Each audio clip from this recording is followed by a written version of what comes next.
Bonjour et bienvenue dans ce tutoriel concernant la bibliothèque SNMP Manager pour M262. Il n'existe pas d'exemple tout près dans Machine Expert, cependant, il existe un exemple d'écriture d'un objet dans un agent SNMP. On voit ici que la requête est une requête d'écriture avec un setRequest. Cependant, vous trouverez dans la description de cette vidéo cet exemple de façon à faire un get, c'est-à-dire récupérer une valeur dans un contrôleur.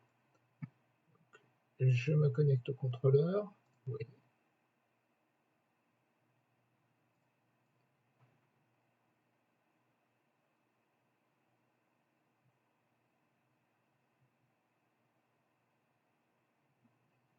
L'agent est un PC qui est sur le réseau sur lequel se trouve également le contrôleur.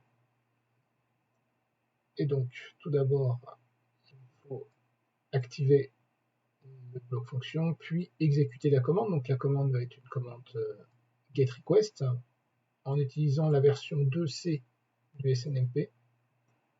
Nous allons nous adresser à l'adresse IP 192.168.0.10 au port 161 qui est le port standard en mode public, et l'object identifier que nous allons regarder sera le 1.3.6.1.2.1.1.1.0 qui se trouve être en fait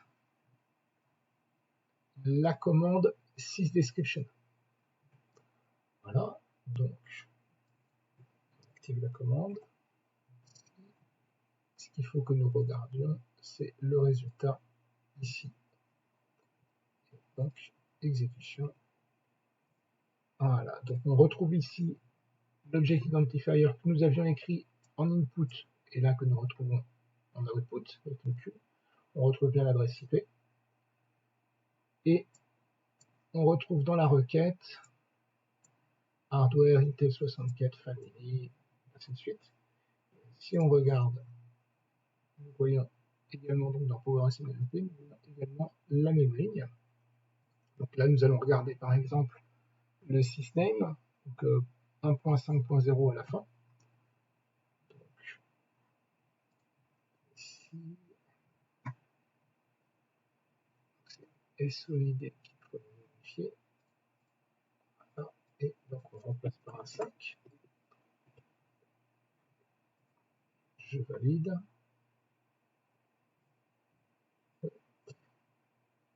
J'arrête l'exécution. Je laisse toujours actif et je relance une exécution. Là, vous voyons donc desktop M5 DNS2 qui est donc le nom qui est ici. Si on regarde le sysuptime également, donc le sysuptime c'est 1.3.0.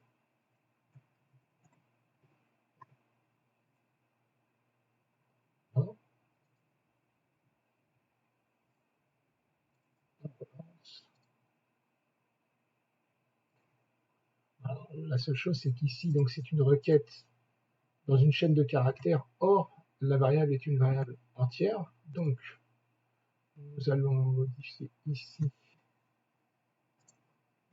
page.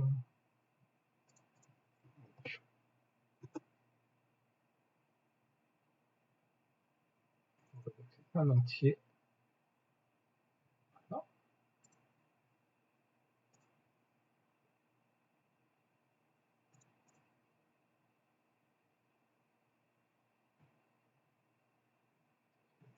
Son.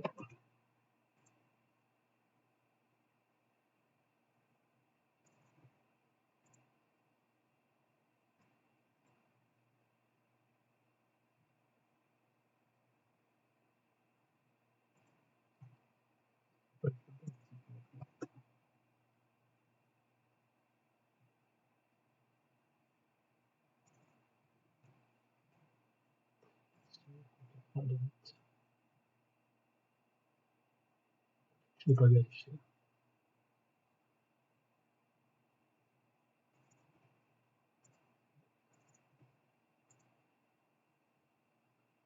Il faudra aller voir la valeur directement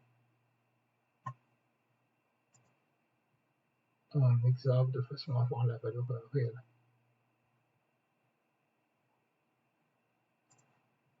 On va le faire comme ça. Ce qu'il faut faire, c'est la réponse dans un UDInt.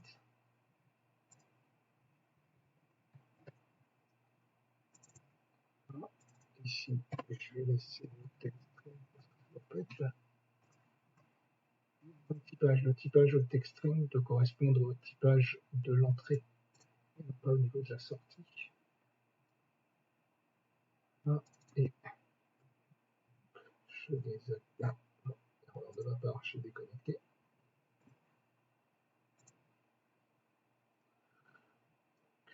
CTRL F7 et on relance. CTRL F7.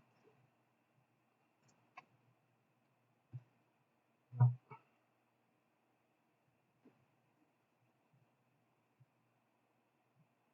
Je chercherai, je mettrai un petit commentaire. Voilà, ce tutoriel est terminé.